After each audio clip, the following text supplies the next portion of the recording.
Hola a todos, bienvenidos a White Paper 10. Yo soy Carla Berman. Y yo soy René Lankenau. ¿Qué onda, Carla? ¿Cómo estás? ¿Cómo está el calor en México? ¿Cómo estás, René? Mejorando, ya afortunadamente llovió el domingo bastante fuerte. Lo sé en carne propia porque fui al Estadio Azteca a ver ganar a mis bellas Águilas del América. El 15º campeonato que ha ganado, somos bicampeones. Y ayer, hoy estamos grabando, hoy es martes, pero ayer a las 11 de la noche le escribí a René así de, René, ¿estás viendo el fútbol? Claro que René ya llevaba dormido como 3 horas.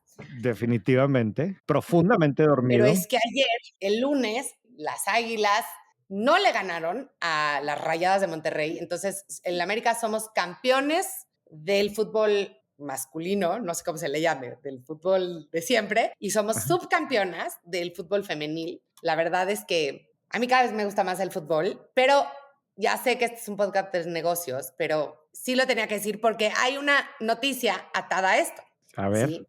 Que es Oyamani, no sé si se pronuncia Olamani o Oyamani, que es este spin-off que hizo Grupo Televisa de sus activos que tenían que ver con deportes y juegos. Básicamente engloba el Estadio Azteca, el Club América y las casas de apuesta que tenía Grupo Televisa y que salió a la bolsa este año, no sé si en enero o en febrero, se acordarán. Y es impresionante porque desde que salió a bolsa ha crecido su acción y por lo tanto su valor 280%. Y ayer la acción, con la apertura de los mercados el lunes después del triunfo del domingo en la noche, la acción creció, llegó a estar en 50 pesos cuando hace 3 meses estaba en 11.5. Ya ahorita se estabilizó, está en 43.80, pero aún así creció como 30%. Y entonces platicaba yo con mi esposo Carlos, que para los que lo conocen o los que me han oído, es el americanista más fuerte que hay, quizás después de Emilio Azcárraga, y también es CFO, entonces sabe mucho de esto y me decía, es impresionante lo que el fandom puede crear y también, obviamente, hay cosas intrínsecas del valor de la acción. Evidentemente, un equipo que gana un campeonato pues tiene mayor capacidad de llenar estadios, mayor capacidad de subir el precio de los boletos, va a poder vender muchos más jerseys. Ya estamos aquí esperando a que salga el de las 15 estrellitas, porque no es suficiente tener 17 camisetas del América, hay que tener la de las 15 estrellitas. Entonces, claro que un triunfo deportivo sube la acción porque el valor intrínseco de la empresa sube, pero lo interesante es que también hay muchos fans que pues salieron a comprar acciones, porque si realmente analizas, el América no necesariamente es la parte más importante de la empresa Oyamani, ¿no? A ver, sí. Yo creo que esta es la meme stock mexicana. No, O sea, parece jugar ese rol, ¿verdad? No sé pero cuánta de la explíquenos gente, qué es una meme stock. la acción que de alguna forma se compra más por alguna otra razón que no tiene que ver con el negocio como tal, ¿verdad? Por una apuesta del momento. Incluso ese comportamiento así como se disparó y luego se cayó y es más parecido a lo de las meme stocks y que suele estar ligadas también a marcas populares y que generan pasión. Yo no sé cuánta de la gente que decidió comprar acciones se metió a ver el reporte trimestral y dijo, oye, aquí veo que el futuro pinte muy bien para esto. Incluso justo el otro día, yo evidentemente no tengo nada que opinar al respecto de fútbol, pero justo el otro día estábamos platicando con una persona de, pues, al final, el equipo de los más valiosos de la NFL, que son los Cowboys, que tienen, no sé, 30 años sin ganar, ¿verdad? Y no les va mejor y económicamente son un exitazo y les va mejor que a muchos otros. De lo poco que entiendo, al América creo que como negocio le debe de ir bastante bien y no sé qué tanto este campeonato realmente vaya a mejorar y aumentar las ventas. Entonces, de repente me parece que es el comportamiento así. Ahora, a mí me llama un chorro la atención esta empresa porque si te pones a ver, pues como que para empezar está Editorial Televisa ahí, ¿no? Que si bien hace 20 años era un gran negocio, pues se ha ido desvaneciendo y entonces pareciera como que esta es una holding con, pues ahí donde le metieron todo lo que no cabía del otro lado, pero luego ves la trayectoria desde que está cotizando por sí sola, que fue en febrero, y va para arriba y para arriba y para arriba, mientras que Televisa sigue bajando y bajando y bajando, ¿no? Y Televisa hoy vale una quinta parte de lo que valía hace 3 años y tiene todas estas problemáticas, ¿no? Y esta que Mientras que la pareciera... mayoría de las empresas mexicanas que han salido a cotizar en bolsa también han bajado. O sea, Sí, es raro que una empresa, después de su IPO, bueno, no sé si es raro, igual estoy nada más pensando en algunas de las que me acuerdo últimamente, ¿no? Pero que suba y suba y suba y suba en tan poquito tiempo, cuando no es que haya pasado nada, o sea, no es que descubrieron la sí, última motor de inteligencia artificial, ni la vacuna contra la pandemia que viene, ni nada. O sea, no hay algo intrínseco que hace que suba 280%. Pero bueno, ¿sabes qué sería interesante? Que ahora que salga el reporte trimestral, pues analicemos desde un punto de vista No, financiero esto. completamente. Yo lo tengo en el pipeline y en algunas semanas vamos a publicar un análisis completo de la empresa. Son negocios aparte bien interesantes, al menos para mí, ¿verdad? Los casinos. Sí, Cómo funcionan desde una perspectiva de negocio, ¿no? Aquí en este caso el fútbol. ¿Qué es lo que queda de Editorial Televisa, no? Porque algo hay ahí, ¿verdad? claro. Quiero Las analizarlo. marcas son marcas legendarias, ¿no? Sí, claro. Pero entonces, ¿tú no fuiste a comprar el lunes en la mañana acciones de Olamani? No, Carla, yo no fui. A mí no me tocó. Y de hecho, me sorprendió cuando vi, digo, y tú me mandaste el mensaje, mira las acciones en la mañana,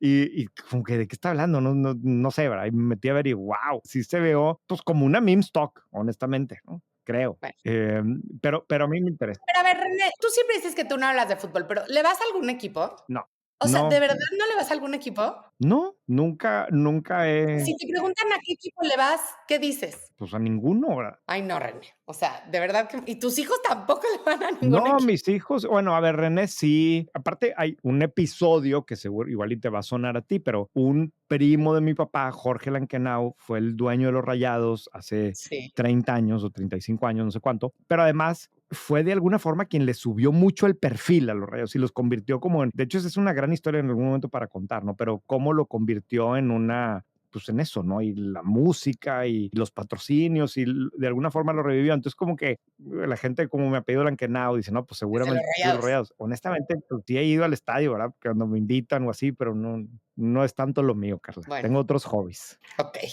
Y me cuesta en lo personal como que inventar. No, sí, entonces yo soy rayado y o sea, no sé ni nada, ¿para qué ando diciendo, para qué invento cosas, ¿verdad? Sí, no, la verdad, yo sé muy poco de fútbol, pero, pues, sí me casé con alguien que nuestros fines de semana están guiados por a qué horas juega el América. Entonces, pues, ahora sí que cuando no pude con el enemigo me le uní. Digo, lo único que no lo dejé es que cuando me dijo que quería que una de las niñas se llamara América, y sí le dije, o sea, espero que esto sea una broma.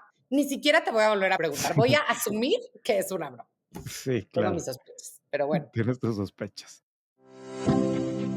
Muy bien. ¿Qué más? ¿Querías platicar tú algo más, Carla, hoy de las oficinas? Sí, fíjate que cada vez más son las oficinas, bueno, los corporativos, más bien las empresas, que están pidiéndole a sus empleados que regresen a la oficina. Por ejemplo, en Estados Unidos, Citibank, bueno, Citi, ya no se llama Citibank, les está pidiendo a los empleados del corporativo que vayan los 5 días a la semana. O sea, ya ni siquiera estamos hablando de un tema híbrido, sino que ya vayan 5 días a la semana. Y HSBC, lo mismo en Nueva York. Ni siquiera estamos hablando de a lo mejor mercados donde hay menos conectividad, etcétera, sino que pensarías que en Nueva York los iban a dejar más tiempo en modo híbrido y hay mucha gente que dice que ya se nos acabó lo que duró los modelos híbridos y los modelos de trabajo remoto, porque sí se ha encontrado que la productividad de los empleados, a pesar de que subió al mero principio de la pandemia, cuando teníamos llamadas de Zoom, seguramente te acordarás, de 8 de la mañana a 7 de la noche y no dábamos tiempo ni para sonarnos los mocos, ya no es así y sí hay mucha gente que está pues gameando el sistema.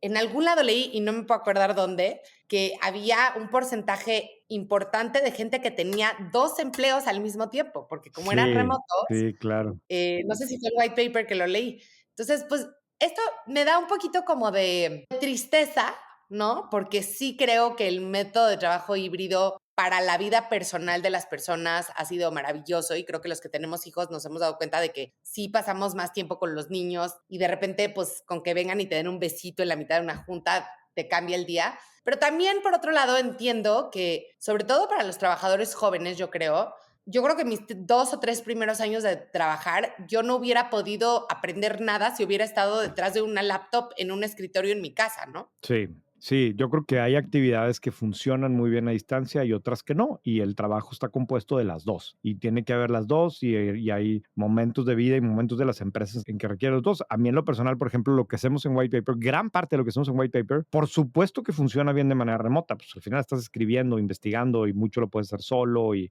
sí, evidentemente el que te puedas ahorrar el tráfico y puede ser muy productivo, pero por otro lado, pues yo hoy estoy aquí sentado en la oficina y aquí hay un grupo de personas que yo prefiero que vengan y ellos también prefieren venir. Y hay mucho de la dinámica del día a día que solamente se logra en persona en el día a día. Claro, sin haber tenido la experiencia de Zoom forzada, pocas personas me aceptarían hoy que los entreviste por Zoom, y el grueso de las entrevistas que hacemos en White Paper las hacemos por Zoom porque es realmente mucho más eficiente no tener que estar viajando y me permite incluso ser como más directo y llegar al grano. Y pues, a mí en lo personal me gusta mucho eso, que puede ser una entrevista en 20 minutos, media hora muy rica y evitarte todo el small talk, ¿no? Que dicen los gringos. Pero sí pierdes el desarrollo de la relación, etcétera, ¿no? Sí, Iba a llegar en algún momento, iba a llegar. sí, pues vamos a ver, porque también había todo este tema de la gran renuncia, pero bueno, al final de la vida la gente tiene que trabajar y trabajamos toda la vida de manera presencial y seguramente,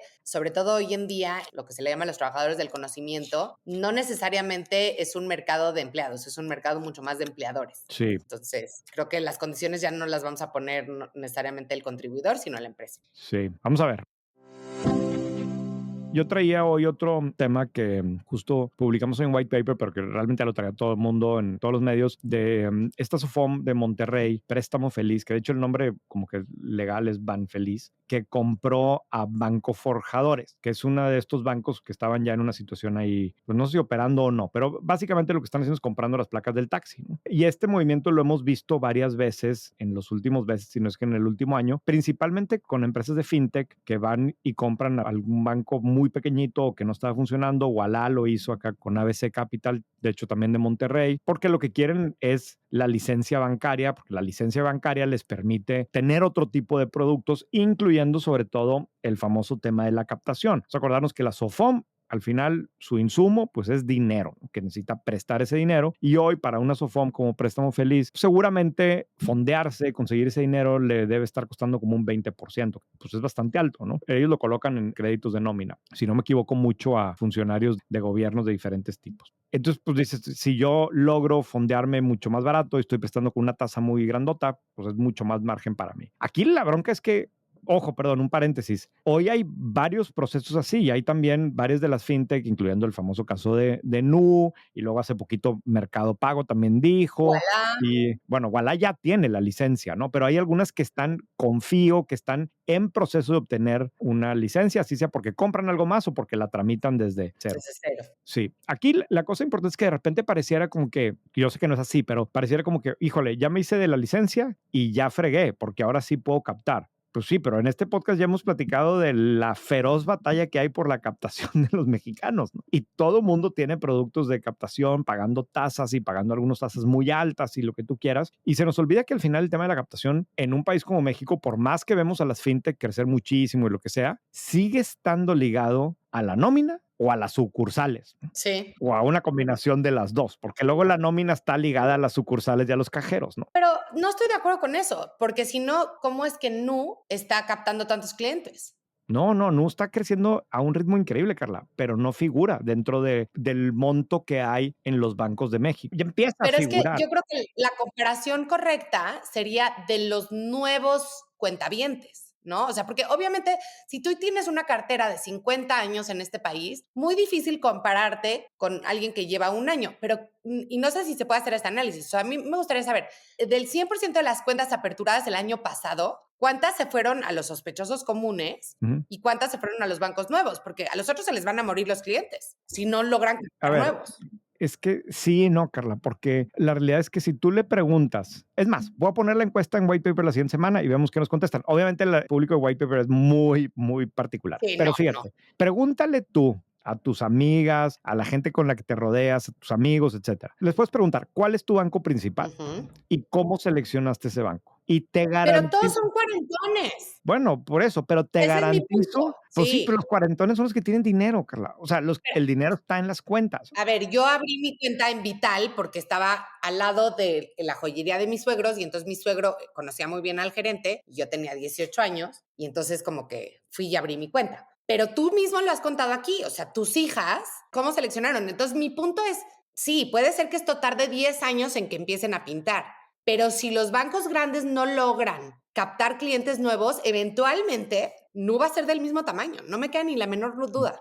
No, a ver, ojo, yo no tengo duda de que haya espacio para un jugador como Nu, 2, 3, pero mi punto al que quiero llegar es que no está fácil y menos porque otra vez, no nos olvidemos que la principal fuente aquí es la nómina, ¿verdad? Y la nómina la decide la empresa. Y sí, claro, hay gente como hemos platicado del caso de mis hijas y demás que pues, la empresa les paga la nómina en algún lado y ellos tienen su cuenta en otro lado y mueven su dinero. Pero ese caso hasta hoy en México es la excepción. La gran mayoría de la gente usa como banco principal donde está la nómina. Y la decisión de la nómina no la tiene la persona, la tiene la empresa y eso está ligado a las necesidades de la empresa. Y luego el otro key tema, que también estoy de acuerdo contigo porque al final va a cambiar el tema del uso del efectivo. Pero hoy las nóminas siguen requiriendo cajeros porque el mexicano todavía sigue usando efectivo. Entonces, difícilmente la empresa va a escoger un banco para depositar la nómina si no tiene una red de cajeros. Y otra vez, de repente, como que subestimamos también el peso que tienen las sucursales. Estoy de acuerdo contigo, en el mediano y largo plazo no va a ser así, pero hoy, los siguientes 5 años, las sucursales siguen siendo relevantes, tienen un valor. Entonces, mi punto con todo esto, a lo que quiero llegar es que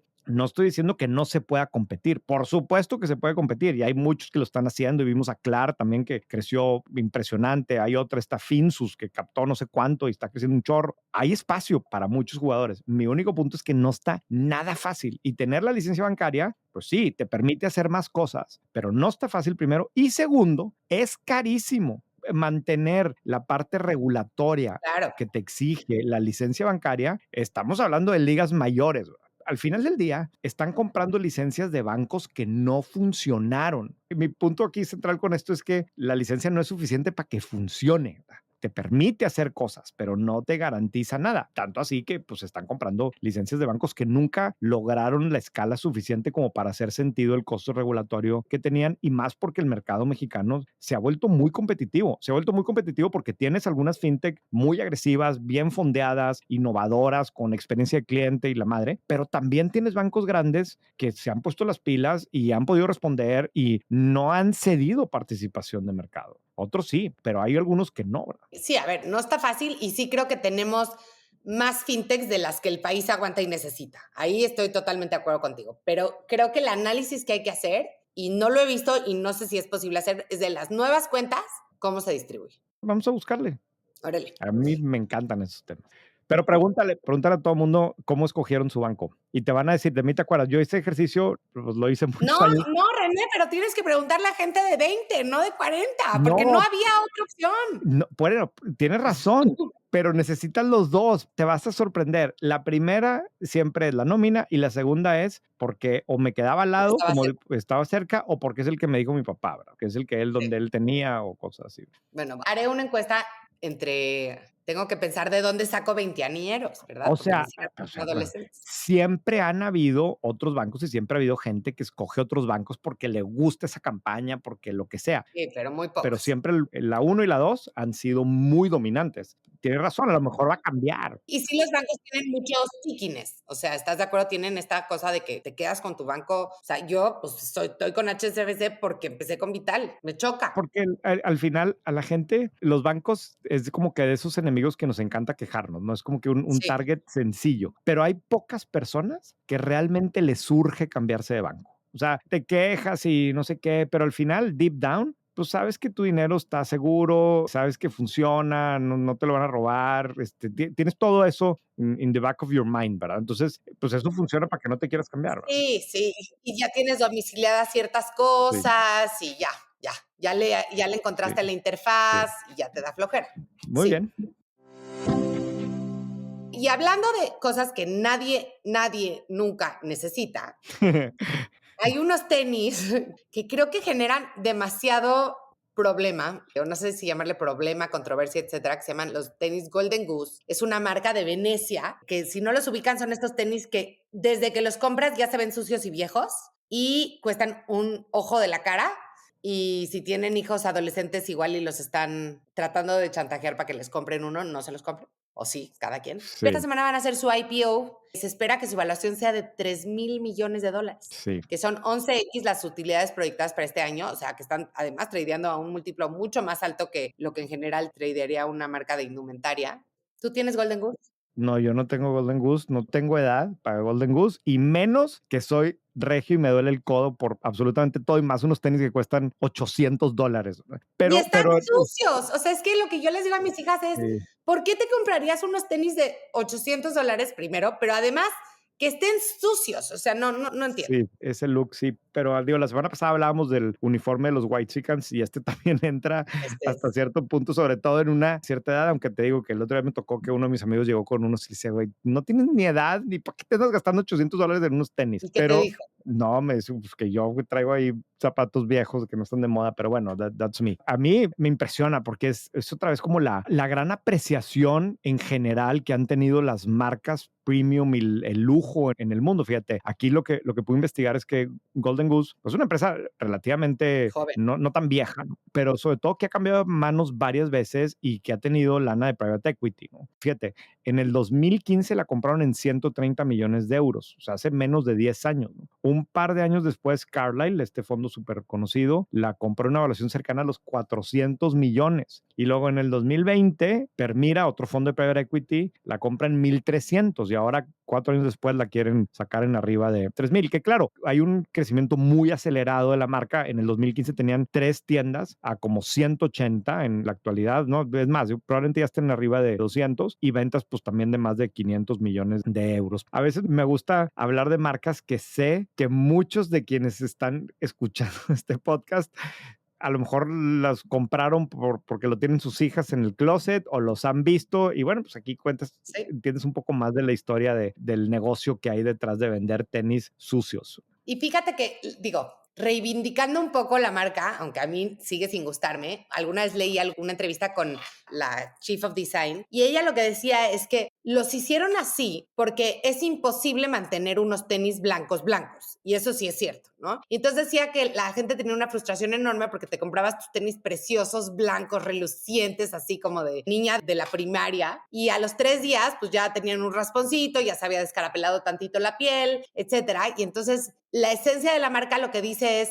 no te tienes que preocupar porque ya vienen ensuciados y desgastados. Y entonces, según ella, lo que eso hacía era extender la vida útil de los tenis, porque no tenías esta imperante necesidad de comprarte unos porque ya los otros ya se ven viejos. Entonces, desde ese punto de vista, me gustó como esa mística de la historia y de hecho tienen ahora, Puro o rollo. estaban abriendo una sucursal en Venecia donde ibas a poder ir a, si ya estaban muy desgastados tus tenis, a repararlos tantito para extenderles la vida útil. ¿Tú crees que es puro rollo? Puro rollo. O sea, a ver, el perfil de gente que compra unos tenis de $800, bueno, igual estoy diciendo, no sé cómo se dice, pero prejuicioso. Racista y despectivo. Sí, pero normalmente estoy seguro que es gente que lo que quiere es lo que está de moda y la moda Claro. pasa y entonces pues no es que realmente va a ser una cosa que le va a heredar a sus hijos, ¿verdad? Los tenis sucios de $800, ni que a lo mejor ya no está de moda el siguiente año, ¿verdad? Bueno, pero se me hace que tú usas los tenis, los double stitch ahí de Sí, Hermenegildo Seña. qué fregados. Mira, te voy a ser honesto. El único tenis caro que yo compro es el tenis de correr, Ok, que me tiene muy impresionado por cómo nos han ido condicionando a comprar tenis de correr cada vez más caros. claro, Y sí, claro. efectivamente, o sea, yo en mi vida había comprado unos tenis de más de $200 y pues ya los compré varias veces porque resulta que sí tienen impacto en el tiempo en el maratón. I'm a believer, a mí ya me funcionaron y pues sí, ¿verdad? Una vez que tienes eso, pues quieres seguir con eso. Pero eso sí, y luego te voy a enseñar. Todos los tenis caros de correr que tengo, los guardo. Están bien fregados. Ya obviamente no los puedo usar para correr, Pobre Jimena. pero los uso de repente para el sábado, para ir a comer a casa de mis papás. Me gusta así como se ven, ahora sí como Golden Goose, así todos fregados ya. Y sobre todo por el valor nostálgico que tienen, que dicen, con estos corrí tal maratón, hice tal tiempo. Y claro, me costaron $250, pero los he usado tanto Claro, que si le saco el precio por kilómetro, están baratísimos. exacto. Ese es el girl math que uno tiene que hacer, el precio por puesta, ¿no? Sí, Pero precio por sí, kilómetro. sería bien interesante, así como hay el índice de la Big Mac, yo creo que la inflación en tenis ha sido brutal. O sea, yo me Sí, acuerdo cuando unos tenis de $60 o de $1,200 eran muy caros y sí. ahora es muy difícil encontrar algo más barato, ¿no? Que sea de una marca reconocida. Marshalls, ¿no? Ok, Pues sí sí. es. Sí, sí, Ross, Dress TJ for Maxx. Less. Hay que ir a Sí, buscar. TJ Y Maxx. digo, ya por último de los Golden Goose, si ya se van a comprar los Golden Goose, lo que yo les digo a mis hijas es que esos sí hay que comprarlos en alguna de estas páginas web de lujo reusado, como Real Real o como Troquero, así. Ah, Pues sí, igual sí van a ver puercos, pues que se vean tantito más puercos, ¿qué importa?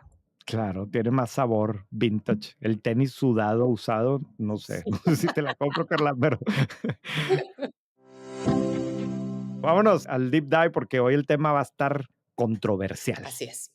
Para la edición de hoy de White Paper 10, quisimos invitar a Juan Pablo Espineto. Él es columnista en Bloomberg Opinion, porque nos encontramos una columna que escribió la semana pasada que me pareció especialmente atractiva, ¿no? Entonces, Juan Pablo, ¿por qué no empiezas tú contándonos de qué escribiste y por qué decidiste escribir de ese tema? Bueno, escribí la columna sobre la relación entre España y América Latina, ¿no? Esta relación tan especial que tenemos aquí con los españoles, que es un poco de amor-odio, ¿no? En algún sentido, vamos a entrar. Y esto tiene que ver con la pelea que hubo entre Javier Milei, el presidente de Argentina, y el presidente de gobierno español, Pedro Sánchez. Para hacerla corta, Milei fue a España a un evento de Vox, es decir, los rivales políticos de Sánchez, y ahí se despachó diciendo que la esposa de Pedro Sánchez era una corrupta. Pedro Sánchez se indignó, obviamente, amenazó, pidió que Milei pida disculpas. Milei dijo, no voy a pedir disculpas. Terminaron sacando a la embajadora de España en Argentina. Realmente es un hecho... Un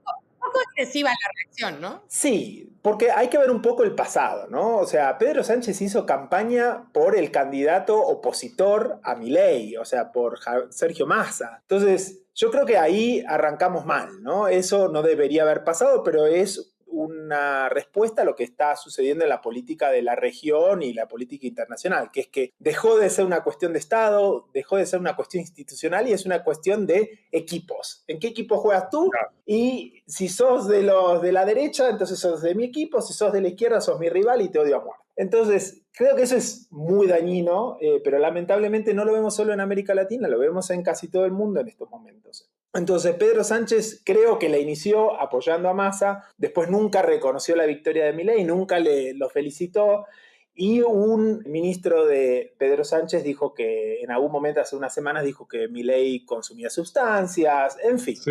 Y entonces Milei se despachó. Creo que a Milei no le cuesta mucho despacharse, obviamente no es una persona tímida. Y llegamos a esta situación inédita y muy ridícula, que es que dos países con una relación tan estrecha como tienen Argentina y España, ahora no hay embajador en Buenos Aires, ¿no? Y para que tengan una noción, Argentina es el país con más españoles fuera de España, ¿no? Un montón llegaron hace muchísimas décadas, pero hay casi 500.000 de españoles viviendo en Argentina. Hay 170.000 en México, ¿no? Un país con mucha más población. Sí.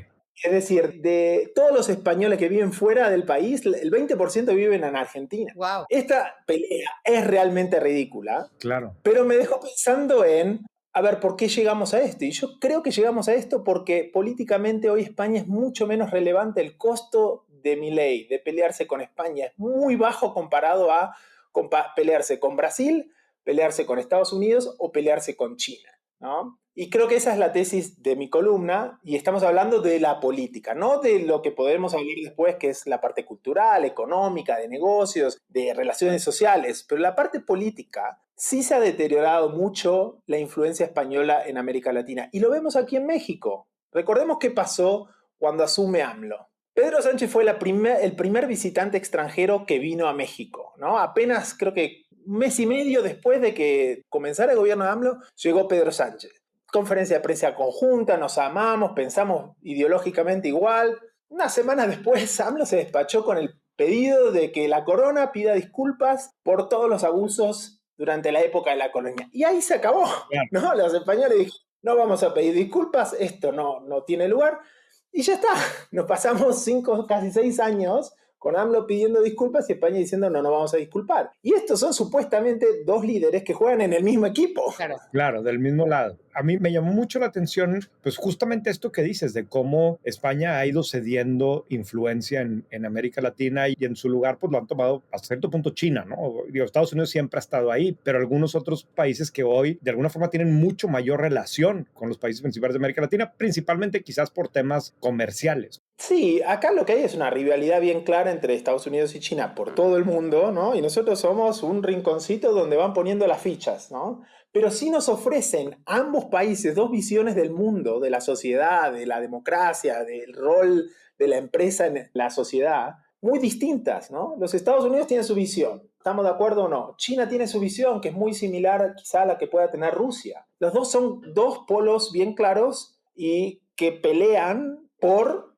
influir en todos lados y en particular en América Latina. En esa competencia, yo creo que España no tiene mucho que decir. Nos ofrece quizá mucho en la parte de negocios, en la parte cultural, como decía, pero en la parte política no hay articulada una estrategia. Y yo creo que el hecho de que Pedro Sánchez, presidente del gobierno español, que si tú estás en Madrid y tienes que lidiar con 33 países en América Latina y el Caribe, que están todos completamente locos, vamos a ser sinceros, ¿no? Con idas y vueltas ideológicas y políticas enormes, creo que es un gran error solo relacionarme con el que juega en mi equipo. Claro. ¿No? Si tú quieres influir y ser España y decir, tengo una voz política en la región, tienes que jugar con todos, no solo con los de tu equipo. Creo que eso lo entendía muy bien Felipe González, lo entendía incluso Aznar, que son dos polos ideológicos opuestos, ¿no? Pero coincidían en esa visión muy clara sobre el rol de España en América Latina y después se fue perdiendo. Ya no lo tuvieron Zapatero, no lo tuvo Rajoy,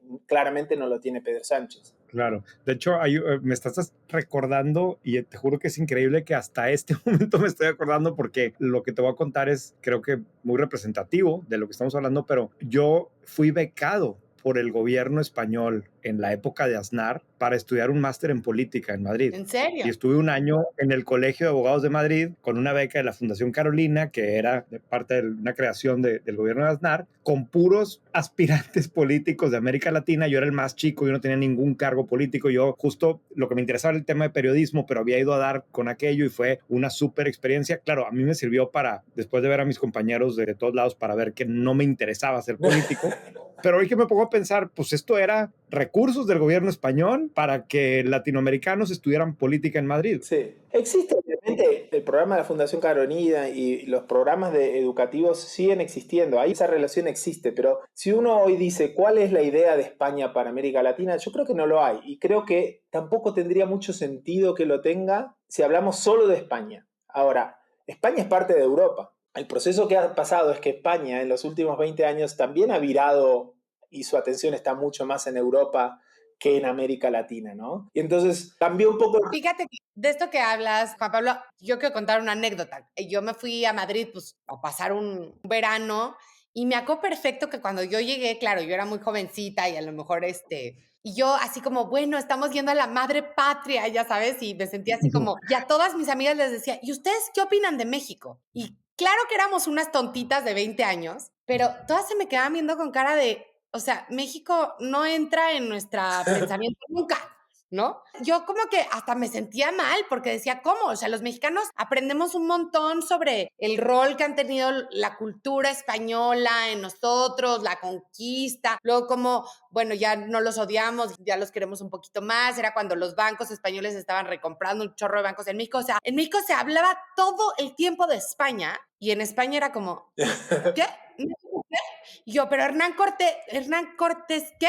O sea, les daba igual. Y claro, era mi muestra de 1 de 10 jovencitas españolas con las que me relacioné. Pero creo que eso ha cambiado. O sea, creo que hoy en día tú hablas con gente que vive en España y bueno, y tú lo relatas en tu artículo y en el otro artículo del que hablábamos de Bloomberg, de cómo los latinoamericanos y en particular los mexicanos están comprando un montón de bienes raíces en España. O sea, como que creo que se ha volteado un poco la relevancia cultural que tiene uno del otro y a mí me encantó como tú decías, que antes eran como hermanos y ahora son como primos, pero yo diría que ahora pues México es el primo mayor, o sea, tiene mayor GDP que España, hay muchos más hispanohablantes en México que en España, incluso para algunas de las empresas más grandes de España, México, como para BBVA, México es un mercado pues el doble de importante de lo que es España, ¿no? Sí, sin duda. Sí, también te agrego una cosa más. Estaba leyendo que el año pasado México es el país que en términos absolutos más españoles recibió. De los que se fueron a vivir fuera de España, más de 15.000 vinieron a México, ¿no? Hay claramente esa relación. Yo en la nota pongo, bueno, es como el primo al que le fue bien los españoles, que tú ahora también te está yendo bien y dices, bueno, sí, nos queremos, somos amigos, está todo bien, salimos de fiesta, pero no sé si te voy a aceptar tus recomendaciones de vida, yo puedo hacer mi propia vida, ¿no?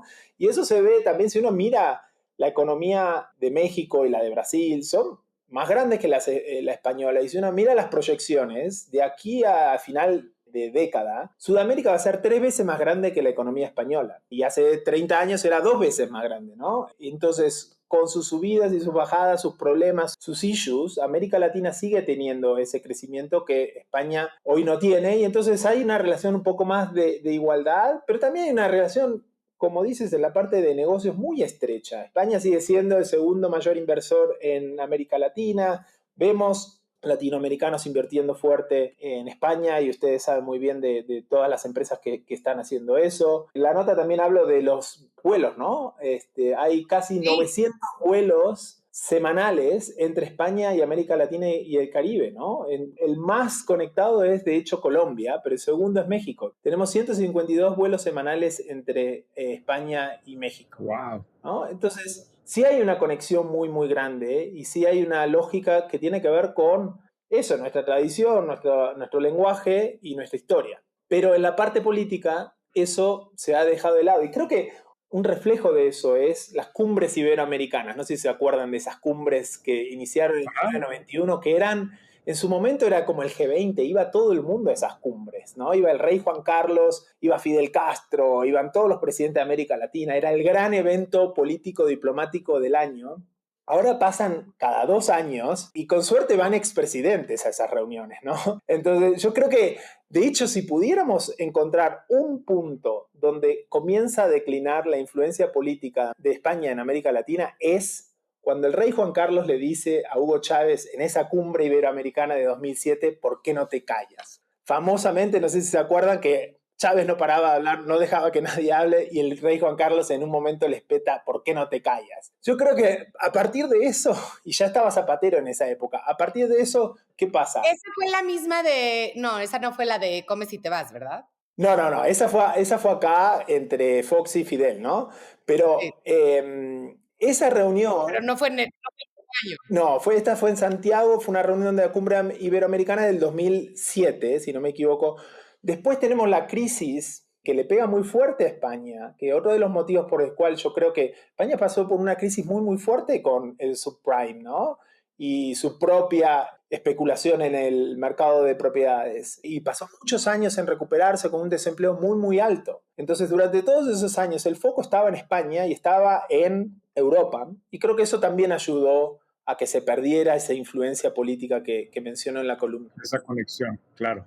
Que por otro lado, ahora que dices el tema de esos años después de la crisis de 2008, coincide de alguna forma también que son los años en donde las empresas mexicanas empezaron a invertir más en España. Y tienes ahí un periodo entre 2011, 12, 13, que los empresarios mexicanos, yo creo que en parte también quizás aprovechando que los precios de inmobiliario estaban más bajos en España o lo que fuera, pero que empiezan a crecer las empresas mexicanas en ese país y hoy tenemos casos muy significativos. Evidentemente está el de Carlos Slim con las inversiones que tiene allá, pero hemos hablado aquí ya antes de Alsea y lo grande que es. En White Paper publicamos hace algunas semanas de las inversiones de Carlos Fernández que fueron justo en esa época después de haber vendido la cervecería acá. Y hay muchísimos casos. Me puse a investigar y desde el Hotel Villamagna, que es de RLH Properties, por cierto, ese me ganaron el nombre porque yo soy René Lankenaujas, ¿no? RLH Properties. Me lo ganaron, pero le empiezas a rascar un poquito y es impresionante. Y estuve platicando con algunas personas y me decían que lo otro que ha sucedido es que también quizás a raíz del famoso tema de la nacionalidad española que todos los whitexicans quieren tener y seguramente Carla tiene, no sé. No. No, bueno, también el número de empresarios mexicanos que ya más bien Se fueron a vivir. se han ido a vivir a Madrid o que Madrid es el principal destino. La semana pasada desayuné con unos aquí en Monterrey y pues el empresario me decía, no, sí, si quieres, hablamos en agosto porque yo me voy todo verano a Madrid, ¿no? Pero ni hablar de los expresidentes también, ¿no? Que están todos en un radio de... Y oye, y Claro, regresan hablando claro. con acentos tus amigos regios que se van 3 meses a Madrid, dinos la verdad. ¿Sabes que lo de los regios a Madrid es relativamente nuevo? O sea, a ver, tiene ya varios años que, por ejemplo, también mucho, creo que lo mencionabas tú también, Juan Pablo, en el artículo, ¿no? Con el tema del IE y el IES, que se van a hacer los MBAs allá, y eso sí ya tiene algo de tiempo. Pero yo creo que la intensidad entre Monterrey y Madrid viene pues más bien del vuelo directo de Aeroméxico, o sea que coincidió el vuelo directo con los pasaportes españoles y ahora todo el mundo quiere ir. Vas al avión y vas en el vuelo y vas a toparte gente que conoces y a mí me tocó tomar ese vuelo. Me sorprendió mucho que en el avión venían algunas personas que yo conocía y dos de ellos me dijeron, sí, es que vamos a llegar a nuestro apartamento en Madrid. No, ¿Cómo? no, no. O sea, Dijeron ¿en qué a nuestro momento piso en Madrid. a nuestro piso en Madrid? O sea, ¿en qué momento empezamos a comprar apartamentos o pisos en Madrid? Pues eso es nuevo para mí. Pero por Bueno, eso me llamó tanto la atención el artículo, porque yo veo como que toda esta intensidad por el lado empresarial, por el lado cultural, turista, etcétera, pero en el lado político claramente hay una desconexión. Y que creo que esto habla de que cada vez más, me parece, que se desconecta la política, digo, lo hemos hablado en otros aspectos, René, Sí. la política de los temas culturales, de los temas sociales, de los temas empresariales, y esta es una prueba más, ¿no? sí, y de hecho creo que fue bastante, cuando pasó este episodio de la pelea entre Milei y Pedro Sánchez, fue bastante gracioso que todo el mundo dice, bueno, ok, estos dos se pelearon, pero no cambia en nada la relación de Argentina con España. Claro, Ahora, obviamente, tener una embajadora en Buenos Aires le va a hacer la vida un poco más compleja a los españoles que viven ahí.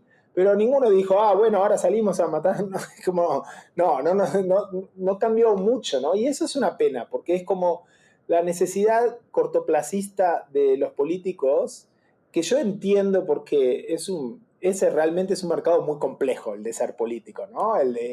No sé cómo sería hacer una actividad así, pero la realidad es que muchas veces se olvidan de lo que hay atrás, ¿no? De lo que vienen de sus decisiones y en algunos casos, tomar esas decisiones tan drásticas. Y la otra cosa es que también es cierto que se necesitan dos para bailar el tango, como dicen, ¿no?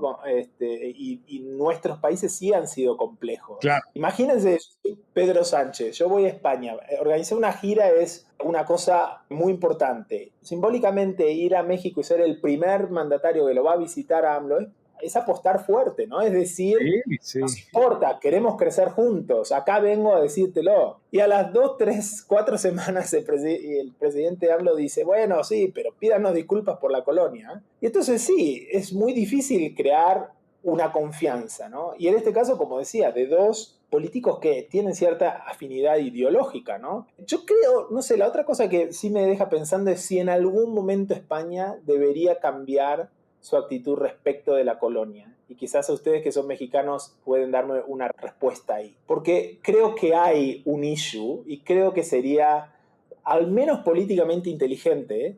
No sé si políticamente posible porque allá se están matando entre la izquierda y la derecha, pero al menos políticamente inteligente acercarse a esa herida abierta de otra forma, ¿no? Porque AMLO presenta esa carta y si bien lo pudo haber hecho por las razones que sea y si bien podemos pensar que estaba jugando con su base y tratar de ganar puntos localmente, hay un punto ahí, ¿no? Hay alguna herida ahí y sería bueno que esa herida de alguna forma por lo menos se hablara de ella, ¿no? Entonces la reacción de España que es la de no, de eso no vamos a hablar porque nosotros hicimos todo bárbaro y si no fuera por nosotros no estarían ahí y además el abuelo de AMLO nació en Cantabria. Yo creo que esa respuesta también es un poco infantil y podría madurar con el tiempo. Mira, digo, esta es una opinión muy personal, la voy a decir aquí y no sé si luego le voy a pedir a René que la corte, Okay. porque de veras es muy, muy personal. Cuando pasó esto, a mí me llamó mucho la atención que mucha gente que lo que diga el presidente lo odia, entonces decía, qué idiotez, ¿no? Y al mismo tiempo, mucha de esa gente era la que estaba trazando su árbol genealógico para ver si aplicaba la ley de retorno de sefaradíes. Yo te puedo decir que en el caso del pueblo judío, que el rey Juan Carlos haya dado el discurso que dio en el Parlamento, sanó heridas de 500 años. Y creo que solo trajo bien. Pero, ¿y cuál es ese discurso, Carla? Perdona mi O ignorancia. sea, el rey Juan Carlos, pues justamente dio un discurso donde reconocía que lo que había pasado con la expulsión de los judíos, que además está intrínsecamente ligado con la colonia y que cada vez los historiadores nos han enseñado que muchos de los primeros Bueno, por eso todo Monterrey tiene pasaporte español hoy en día, porque trazaron sus raíces judías. Entonces, la expulsión de los judíos de España y la colonia tienen muchos vínculos, ¿no? Y entonces el rey Juan Carlos reconoció que había sido injusta la expulsión de los judíos de España, reconoció todos los aportes que había tenido el judaísmo a la vida judía en esa época, que aún hoy hay muchísimas secuelas positivas, y eso hizo que se sanaran heridas muy fuertes de familias que seguían hablando ladino, que es un español muy mal mascado, y que de pronto dijeron, ay, puedo reconciliarme con mi pasado español, ¿no? Entonces, yo creo que solo pueden salir cosas buenas cuando uno habla, después de un tiempo necesario, de las heridas del pasado, que bueno, que ahora sí que las cometieron todos los pueblos, ¿no? Sí, sí, tienes razón. Honestamente no lo había visto yo de esa manera y aparte aprendí un tema que no sabía. A mí me da curiosidad ver qué va a pasar con el ejemplo de Argentina, ¿no?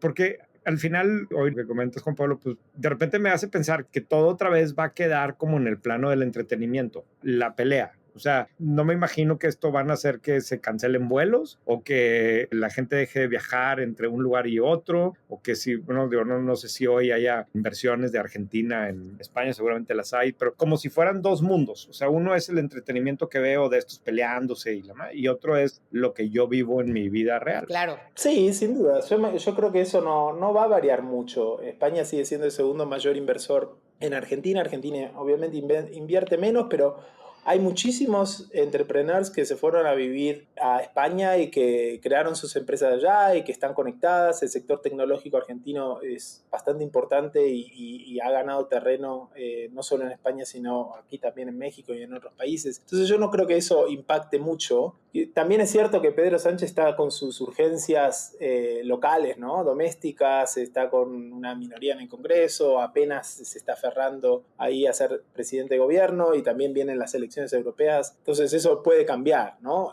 Alguno me decía, bueno, lo que pasa es que no son del mismo palo, pero si ahora llega la derecha, se van a llevar muy bien con Milei. Yo no estoy tan seguro de que eso sea una relación política duradera, ¿no? Al final de cuentas, Sí. me parece que, de nuevo, Milei como AMLO fueron muy cínicos. Dijeron, este es un conflicto que yo puedo comprar. Pelearme con Biden o pelearme con Xi, no.